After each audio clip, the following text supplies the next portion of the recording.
E passiamo alle reazioni in Italia. A Palazzo Chigi tra qualche istante dovrebbe iniziare una conferenza stampa del ministro degli esteri De Michelis. Mi dicono che è già cominciata, quindi do subito la linea a Giulio Colavolpe. La conferenza stampa è in corso da pochi minuti. Prima di passarvi la linea in diretta al ministro De Michelis che sta parlando, vi riassumo quello che ha detto finora, altrimenti non si riesce a comprendere il filo del ragionamento, ovviamente. De Michelis è sceso a parlare per nome del governo italiano, ovviamente, in questo momento, dicendo che sono le scelte giuste al momento giusto che hanno premiato la linea della fermezza italiana in questa crisi. Non abbiamo niente di cui pentirci, ha detto ancora De Michelis. È stata dimostrata la giustizia della scelta fatta dall'Italia, della scelta di campo, e si è sgonfiato il bluff iracheno, anche quello militare. Ora, l'importanza che ha sottolineato De Michelis è stata mantenere la coesione degli alleati anche durante l'operazione terrestre, cioè in queste ultime 48 ore di campagna terrestre. Campagna terrestre che, ha ricordato De Michelis, non ha portato a nessun bagno di sangue, ma soltanto alla fine del conflitto ha costretto Saddam Hussein a riconoscere la propria sconfitta. Il comportamento dell'URSS è coerente con gli occidentali, ha detto ancora De Michelis in questa prima fase della sua conferenza stampa. La decisione di questa notte di Bush taglia la testa anche al toro sulle speculazioni che sono state fatte da parte politica se le forze alleate dirigevano o no su Baghdad. Questo non è certamente l'obiettivo delle forze alleate, che stanno soltanto lì per attuare le misure dell'ONU. Tutto è andato quindi nel modo migliore e De Michelis ha già respinto le polemiche all'interno della maggioranza sulla convocazione in un secondo tempo soltanto dell'Italia a Washington, dicendo che appunto queste polemiche sono già superate dal fatto che il colloquio che lui avrà con Baker è stato già fissato per lunedì prossimo nel pomeriggio. Adesso però potremo staccare in diretta sulle dichiarazioni del ministro, sentiamole. Oggi non è ancora venerdì dopo, non sono passati 7 giorni, siamo giovedì e ha accettato un ritiro in 2 giorni, la resa, 12 risoluzioni, l'embargo rimane in vigore fin quando il pagamento di tutti i danni di guerra, cioè, questo è proprio...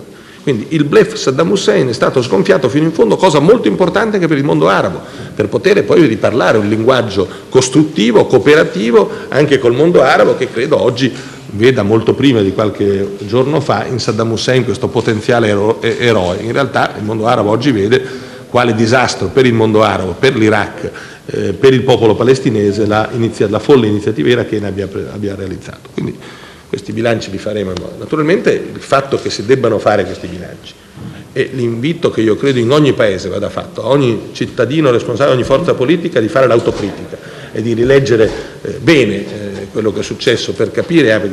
Pensate se noi avessimo in Italia per un attimo seguito taluni dei consigli che da parte di alcune forze di opposizione ci fossero venuti. Pensate in che posizione sarebbe l'Italia oggi.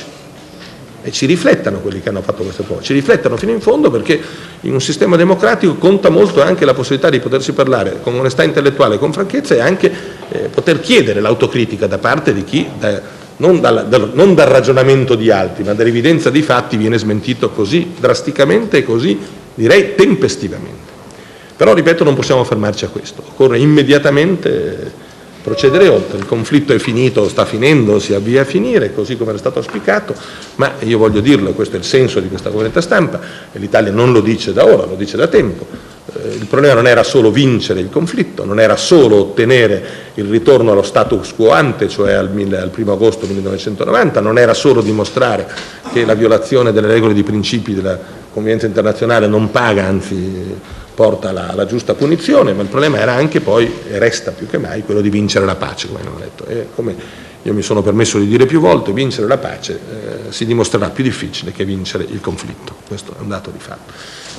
Nel conflitto vi erano molte condizioni favorevoli. Siamo tornati appunto in diretta qui nello studio di Palazzo Chigi, mentre De Michelis prosegue la sua conferenza stampa. Vediamo rapidamente conto delle posizioni politiche emerse stamane dopo l'annuncio di Bush della cessazione delle ostilità. Vi sono state polemiche nella maggioranza, dicevamo appunto, per il mancato invito a Washington dell'Italia insieme con Germania, Francia e Inghilterra. De Michelis andrà, come avete sentito, soltanto lunedì prossimo a Washington per incontrarsi con il segretario di Stato Baker.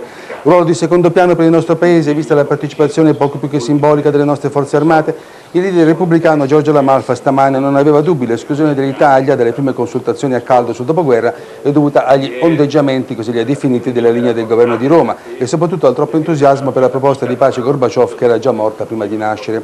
Il governo ha già reagito a queste critiche, avete sentito poco fa, indirettamente l'ha detto anche De Michelis, l'ha già fatto stamane con il ministro per i rapporti con il Parlamento Sterpa, che l'ha giudicate troppo severe.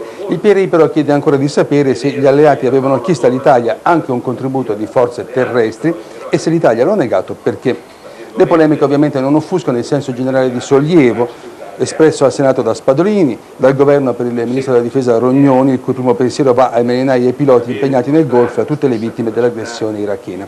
Il rallegamento del capo dello Stato è stato già espresso agli alti gradi militari e stasera Cossiga parlerà alla nazione con un appello, un messaggio televisivo su tutte le reti pubbliche e private in stesso tempo, in contemporanea alle ore 20. Ed è tutto da Palazzo Chigi, dove prosegue ancora la conferenza stampa del ministro degli esteri De Michelis.